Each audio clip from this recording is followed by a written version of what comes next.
On this day in history in 1961, 37-year-old Alan Shepard became the first U.S. American in space. The member of the U.S. Navy rode a Project Mercury capsule 115 miles in a suborbital flight and came back to Earth safely. The 2,300-pound Mercury capsule, named Freedom 7, launched just after 9:30 a.m. from Cape Canaveral, reaching a max speed of 5,100 miles an hour before eventually landing in the Atlantic Ocean 15 minutes after takeoff.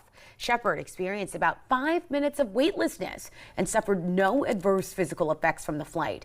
This flight was the U.S.'s answer to the USSR launching of Yuri Gagarin into space on April 12, 1961. Gagarin was the first man in space.